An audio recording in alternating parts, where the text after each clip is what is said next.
ప్రతిరూపంగా పనిచేయటం నాకు ఇష్టం. ముఖ్యంగా జెన్జీ యువత, ఈ దేశం దిశ మార్చబోయే జెన్జీ యువత.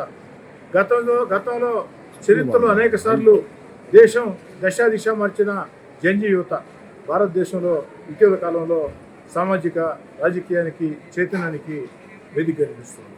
కాబట్టి ఆ జెన్జీ యువత ఆకాంక్షలు తెలుసుకోవాలా, సూచనలు తెలుసుకోవాలా, వాళ్ళని నన్ను ప్రశ్నించవచ్చని వాళ్ళ ప్రశ్నలకి సమాధానాలు చెప్పాలా, నా భావాలు కూడా వారితో పంచుకుని తద్వారా మరింత మెరుగైన ఎమ్మెల్యేగా ముందుకు సాగాల అన్న ఆలోచనతో నెల్లూరు రూరల్ నియోజకవర్గంలో ఈ రోజు నుంచి 51 రోజుల పాటు 51 చోట్ల జెన్జీతో మాటామంతి ఆత్మీయ భేటీలు, 51 చోట్ల దాదాపు 25,000 మంది విద్యార్థుల్ని ఆ యొక్క కలుసుకునే అవకాశం.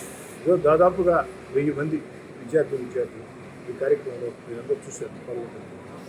ఇప్పుడు ప్రశ్నలు అడుగుతూ ఉంటే నాకే ఆశ్చర్యం.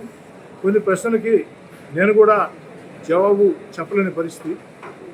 నిజంగా జెన్జీ యువత ఆకాంక్షల్ని అర్థం చేసుకుని ఈ దేశంలో కానీ ఈ రాష్ట్రంలో కానీ లేదా అటు అధికార యంత్రాంగాలు కానీ మీడియా కానీ రాజకీయ నాయకత్వాలు కానీ అవన్నీ కూడా ఏదైతే ఈ సమాజ హితం కోసం పనిచేసే రాజకీయ నాయకత్వాలు కానీ మీడియా కానీ ఐఏఎస్ ఐపీఎస్ వ్యవస్థ కానీ అధికార వ్యవస్థ కానీ ఆ జెన్జీ యువత ఆకాంక్షల్ని అర్థం చేసుకుని ముందుకు సాగేదానికి మా వంతు ప్రయత్నం చేస్తాం.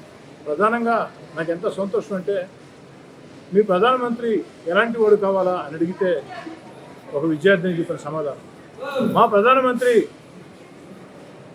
చైనాకో పాకిస్తాన్కో భయపడే బలహీన ప్రధానమంత్రి మాకొద్దు, చైనానో పాకిస్తాన్నో బంగ్లాదేశ్నో భయపెట్టే ప్రధాని మాకు కావాలా, ఈ దేశానికి భద్రత ఇచ్చే ప్రధాని మాకు కావాలా, ఈ దేశంలో ఉండే తీవ్రవాదుల్ని వణికించే ప్రధాని మాకు కావాలా, ఈ దేశాన్ని అన్ని రకాల ముందుకు తీసుకుపోయి ప్రపంచంలో భారతదేశాన్ని విశ్వగురువుగా నిలబెట్టే ప్రధానమంత్రి మాకు కావాలా, అలాంటి ప్రధానమంత్రి నరేంద్ర మోడీ గారే మేము కావాలనుకుంటున్నామని చెప్పి వాళ్ళు చెప్పారు.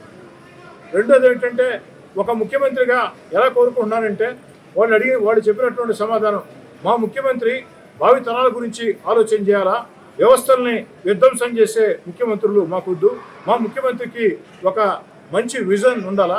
ఏదైతే ఆనాడు కంప్యూటర్లని చంద్రబాబు నాయుడు గారు అంటే చాలామంది హేళన చేశారని మా తల్లిదండ్రులు మా పెద్దవాళ్ళు చెప్తూ ఉంటారు.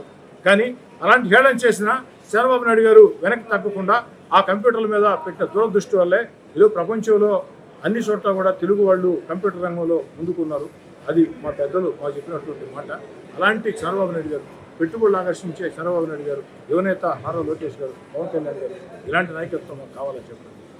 స్థానిక శాసనసభ్యుడిగా నన్ను నేను సరి చేసుకునేదానికి అనేక ప్రశ్నలు, నాకు ఉపయోగపడే చాలా ప్రశ్నలు, నాకు సమాధానం ఏం చెప్పాలో అర్థమైన ప్రశ్నలు కూడా వేయటం జరిగింది. ఏదేమైనా చాలా సంతోషంగా ఉంది.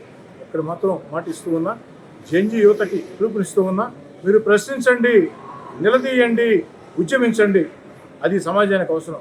అయితే ఆ యొక్క ప్రశ్నించేటప్పుడు, నిలదీసేటప్పుడు, ఉద్యమించేటప్పుడు భారత రాజ్యాంగానికి అనుగుణంగా సభ్యత సంస్కారాలతో సంప్రదాయమైనటువంటి మంచి భాషతో ప్రజలను ఆకట్టుకునే రీతిలో మన ప్రత్యర్థులు సైతం వీరు చెప్పింది కరెక్టే కదా అనుకునే రీతిలో ప్రశ్నించాలని, నిలదీయాలని, ఉద్యమించాలని జెన్జీ యువత ఆకాంక్షల్ని నెల్లూరు రూరల్ నియోజకవర్గంలో ఓ శాసనసభ్యుడిగా పూర్తిగా ఆచరణ చేసి చూపిస్తానని, జెన్జీ యువత ఆకాంక్షల్ని రాష్ట్ర ముఖ్యమంత్రి చంద్రబాబు నాయుడు గారికి, యువనేత నారా లోకేష్ గారికి తెలియజేస్తానని చెప్తాను. మొట్టమొదటిసారిగా మన నెల్లూరు జిల్లాలో క్యాన్సర్ సంబంధిత సంపూర్ణ వైద్య సేవలు ఇప్పుడు మన మెడికవర్ హాస్పిటల్ నందు అందుబాటులో. అత్యాధునిక సాంకేతిక పద్ధతులలో దక్షిణ భారతదేశపు మొదటి హాల్సియన్ రేడియేషన్ మిషన్ తో క్యాన్సర్ కు రేడియేషన్ చికిత్స, నిష్ణాతులైన వైద్య నిపుణులు, మెడికల్ సర్జికల్ రేడియేషన్ ఆంకాలజిస్టులు, న్యూక్లియర్ మెడిసిన్ ఫిజిషియన్ అన్ని వేళలా అందరికీ అందుబాటులో. అన్ని రకాల క్యాన్సర్ చికిత్సలను డాక్టర్ ఎన్టీఆర్ వైద్య సేవ పథకం ద్వారా నిర్వహించుదురు. మరిన్ని వివరాలకు 086135003551 సంప్రదించండి. Medicover cancer institute, NH5, Chintareddypalem cross road, Nellore.